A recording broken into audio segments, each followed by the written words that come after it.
నమస్తే. Welcome to our channel. నేను మీ ప్రియాంకరావు.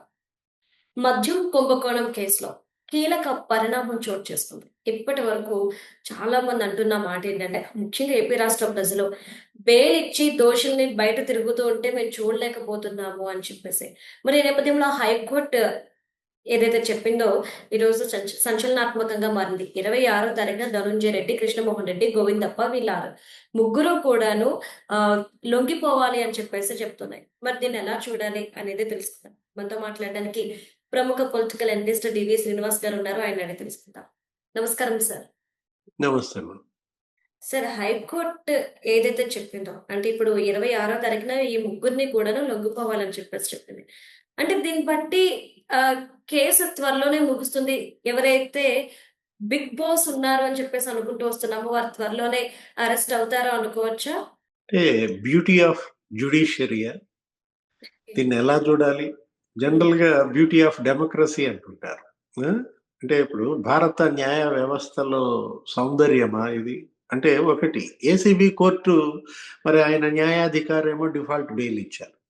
హ్మ్. కానీ డిఫాల్ట్ బెయిల్ ఇవ్వడమే కాదు, అప్పట్లో ఆయన చేసిన వ్యాఖ్యలు కూడా అప్పట్లో సంచలనమయ్యాయి. ఏంటి అసలు ఛార్జ్ షీట్‌ని తప్పుపడుతూ ఏదో 21 రకాల లోపాలను ఎత్తి చూపిస్తూ ఆయనే అసలు దగ్గర దగ్గర తీర్పిచ్చేసినంత పనయింది అప్పట్లో. అది చర్చనీయాంశంగా కూడా మారింది.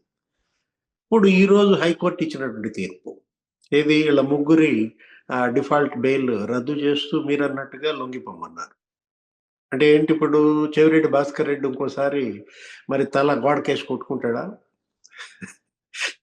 ఆ రోజు చెవిరెడ్డి భాస్కర్ రెడ్డి వీళ్ళకి బెయిల్ ఇచ్చారు. వీళ్ళ ముగ్గురికి డిఫాల్ట్ బెయిల్ ఇచ్చినప్పుడు హ్మ్. ఆయనేదో కొంచెం లేట్ అయింది. ఏది ఆ జైలు సూపరింటెండెంట్ రావటం కొద్దిగా లేట్ అయింది.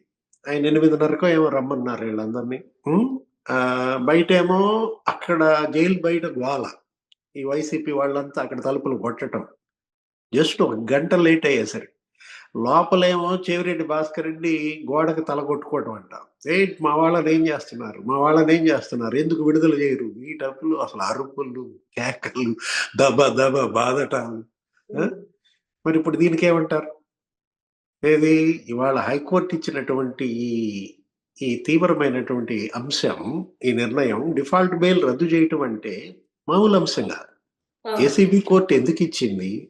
హైకోర్ట్ మరి దాన్ని రద్దు చేయడం ఏంటి? జనరల్‌గా ఇప్పుడు ఏంటి బెయిల్ ఈస్ ద రైట్.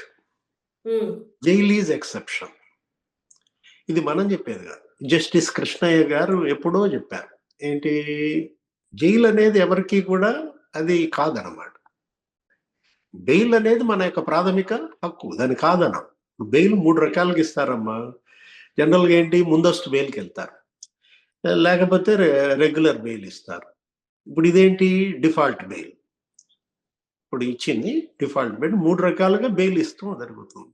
ఆ రోజు ఏసీబీ కోర్టు ఏమని అంది? మనం అంటోంది అదే. ఏది ఇప్పుడు వీళ్ళు ఒకడు 117 రోజులుగా జైల్‌లో ఉన్నాడు. హ్మ్. ఒకడు 113 రోజులు ఇద్దరు. ఎవరు ధనుంజయ రెడ్డిను, కృష్ణమోహన్ హ్మ్. రెడ్డి 113 రోజులు ఉన్నట్టున్నారు. ఆయన 117 రోజులు ఉన్నాడు. ఎవరు? బాలాజీ గోవిందప్ప. హ్మ్. ఇప్పుడు 90 రోజుల్లో చార్జ్ షీట్ గనక దాఖలు చేయకపోతే బెయిల్ ఇవ్వాలి. ఇది మామూలు రూల్ అన్నమాట. మరి గతంలో చార్జ్ షీట్‌లేసారు. అనుబంధ చార్జ్ షీట్‌లేసారు. హ్మ్. కాకపోతే ఆటిని గుర్తించటంలో లోపం అన్నమాట. దాన్ని అడ్డం పెట్టుకుని చిన్న సాంకేతికమైన అంశాన్ని లోపాన్ని అడ్డం పెట్టుకుని వీళ్ళు బయటకొచ్చారు.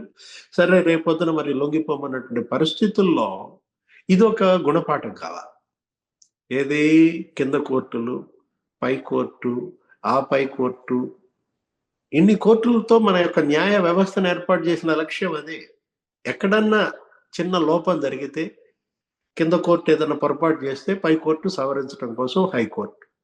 హ్మ్. హైకోర్టు లోపం చేసిందనుకో, అక్కడేమన్నా తప్పుడు నిర్ణయం జరిగిందనుకో సుప్రీం కోర్ట్ ఉంది. మనం చూసాం హైకోర్టులో మొన్న గూడా కొన్ని పొరపాట్లు జరిగినప్పుడు సుప్రీం కోర్ట్ దానిపైన సరి చేసింది. మళ్ళా వెళ్ళమంది. హైకోర్ట్‌ని గూడా టేకప్ చేయమంది. చేశారు. హ్మ్. అదే అంటోంది నేను. ఏది బ్యూటీ ఆఫ్ జ్యుడిషియరీ అని. ఒకటి ఈ వ్యవస్థలో ఉన్నటువంటి ఈ లోపాలు, ఈ డొల్లతనం, ఈ దొంగల పాలిట వరాలవుతున్నాయి. వాళ్ళేం జేస్తున్నారు? ఆడుకుంటున్నారు. అంటే వాళ్ళ దగ్గర డబ్బుంది. ఆ డబ్బుకి ఆ మధ్య 5 ఏళ్ళు అధికారం తోడైంది. హ్మ్. ఇక స్వతహాగా వాళ్ళు నేరస్తులు. వాళ్ళ యొక్క మనస్తత్వం నేరపూరిత మనస్తత్వంతో ఈ డబ్బును వాడేం చేస్తున్నారు? అటు చట్టాన్ని తప్పుదారి పట్టిస్తున్నారు. నెక్స్ట్ వ్యవస్థనే గాడి తప్పించారు. ఏదైనా సరే ఇటు పోలీస్ వ్యవస్థ గాడి తప్పింది ఆ రోజు. అప్పట్లో 5 ఏళ్ళు జగన్మోహన్ రెడ్డి హయాంలో. ఆయన ఎవరి పైన పెట్టమంటే ఆళ్ళ పైన కేసులు పెట్టారు. లోపలేశారు. అంటే ఒకటి ఇవాళ పాలకుడిది తప్పా? పాలనా యంత్రాంగాన్ని తప్పా అంటే, హ్మ్. పాలకుడు చెప్పిన పనల్లా చేయాలని లేదు గదా! మీకు స్వేచ్ఛ అవును. ఉంది. అవును. యంత్రాంగం. ఐఏఎస్‌లు లేకపోతే ఐపీఎస్‌లు ఇవాళ మీరు నేరుగా రిక్రూట్ అయ్యారు. వీళ్ళ హ్మ్. రిక్రూట్‌మెంట్ అంతా గూడా వాళ్ళు కష్టపడి చదువుకుని వాళ్ళు పాస్ అయ్యి వాళ్ళొచ్చారు. ఎవరి యొక్క రికమెండేషన్‌తో వచ్చినాళ్ళు కాదు. మీరెవ్వరికీ లొంగి పని చేయాల్సిన అవసరం లేదు అని గదా! హ్మ్. వాళ్ళు మిమ్మల్ని సెలెక్ట్ చేసుకుంది. ఇప్పుడు ఎక్కడో దిగువ స్థాయిలో ఫోర్త్ గ్రేడ్ ఆడు, థర్డ్ గ్రేడ్ ఆడు, గుమస్తా వాడు ఒత్తిడికి గురయ్యాడంటే అర్థం. ఎందుకని? అతని ఉద్యోగం వాళ్ళ యొక్క దయాదాక్షిణ్యాల మీద వచ్చాడు, సిఫార్సుల మీద వచ్చాడు కాబట్టి చెప్పు చేతల్లో ఉన్నాడంటే మనం యాక్సెప్ట్ చేయొచ్చు. వీళ్ళకేంటి? ఐపీఎస్‌లు, అవును. ఐఆర్ఎస్‌లు లేకపోతే ఐఏఎస్‌ల యొక్క ఆ తప్పుడు నిర్ణయాల ప్రభావం ఇవాళ వ్యవస్థ అనుభవిస్తోంది. అవును. ఇప్పుడు మనం తీసుకుందాం. ఏది ఇప్పుడు ఈళ్ళ ముగ్గురు ఎవరు? ఏం మామూలు వ్యక్తులేం గాదు గదా! ఒకడు ఓఎస్‌డీగా పనిజేశాడు. అప్పటి సీఎంకి కృష్ణమోహన్ రెడ్డి. హ్మ్. ధనుంజయ రెడ్డి ఏంటి? అసలాయన ఐఏఎస్. కన్ఫర్డ్ ఐఏఎస్ కావచ్చు. ఆయనేంటి అండమాన్ నుంచి వచ్చుండొచ్చు. హ్మ్.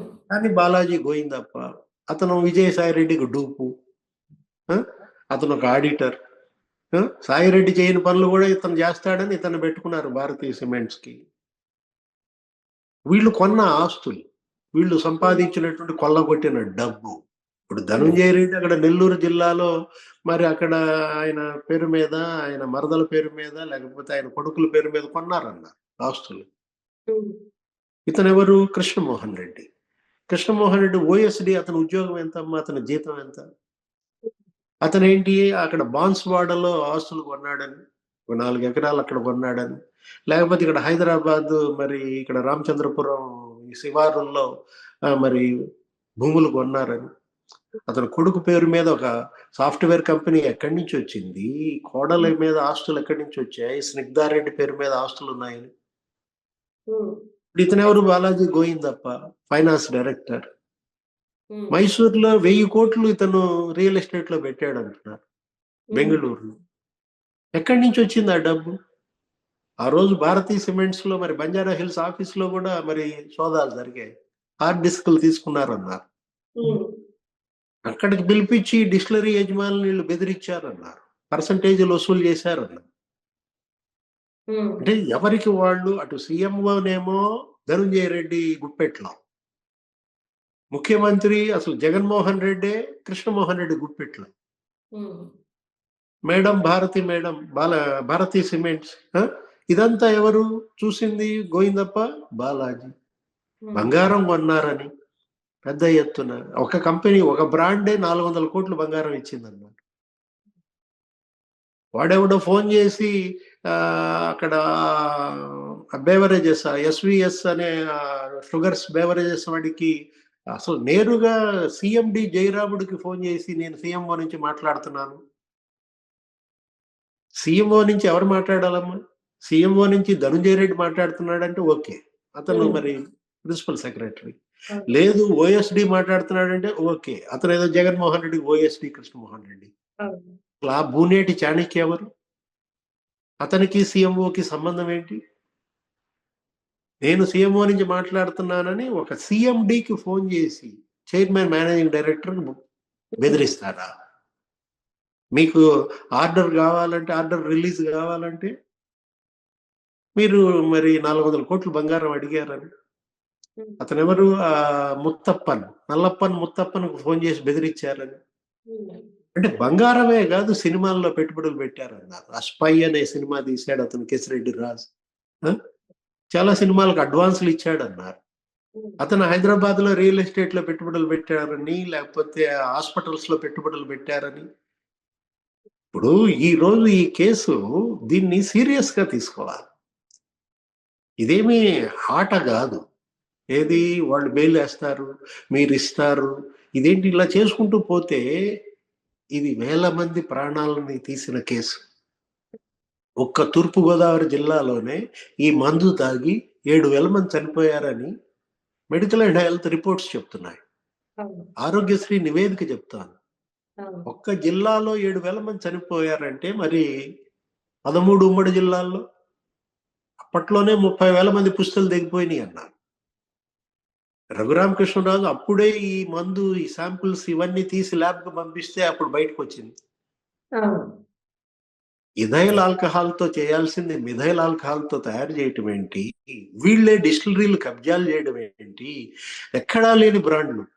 ప్రపంచంలో ఎక్కడ దొరకని నాసిరకం బ్రాండ్స్ ఇక్కడ తీసుకురావటం ఏంటి? కొద్దో గొప్పో నిఖార్సైన బ్రాండ్‌లనేమో ఆంధ్రప్రదేశ్‌లోకి అసలు ఎంటర్ గానీయకుండా ఆ! వాళ్ళ పైన హుకుం జారీ చేయటం ఏంటి? హ్మ్. అంటే ఇదంతా గూడా ఒక మహా కుట్ర. హ్మ్. ఒక గ్రేటర్ కాన్స్పిరసీ. ఏది? అది. ఇది ప్రజల ప్రాణాలను తీసినటువంటి చెలగాటం. హ్మ్. దీనిపైన ఇవాళ ఏసీబీ లేతే సీఐడీ రాష్ట్ర దర్యాప్తు సంస్థలు కాదమ్మా.